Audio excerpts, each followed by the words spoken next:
আজকের দিনটা ছিল সোমবার, তাই সকাল সকাল আমি চান ধান করে নিয়ে বাড়ির পুজো করে নিচ্ছিলাম। আর তারপরে একটু রেডি হয়ে আমি চলে যাচ্ছিলাম মন্দিরে। আসলে কী হয়েছে জানো তো, কালকে না এত এখানে বৃষ্টি হচ্ছিল যে আমি আর কোনো রকম কোনো ফল টল কিনতেই যেতে পারিনি। আমার খুব আমি 5 রকম ফল দিয়ে পুজো দিই, কিন্তু এতটাই পরিমাণে বৃষ্টি হচ্ছিলো যে আমি বাইরেই বেরোতে পারিনি। সেই জন্য আমার আর ফলও কিনতে যাওয়া হয়নি। ঠাকুরকে একটা লাড্ডু দিয়ে আমাকে পুজো দিতে হয়েছে।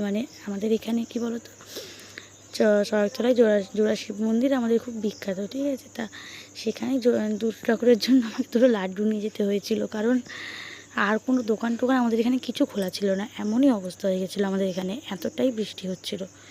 তাই জন্য আর কি করব, মুখ দেখে ঠাকুরকে ডাকলে সে ঠাকুরকে লাড্ডু দিয়ে আর কোনো ফলই দিই, সে তোমরা জানো ঠাকুর ঠিকই মুখ তুলে চাইবে।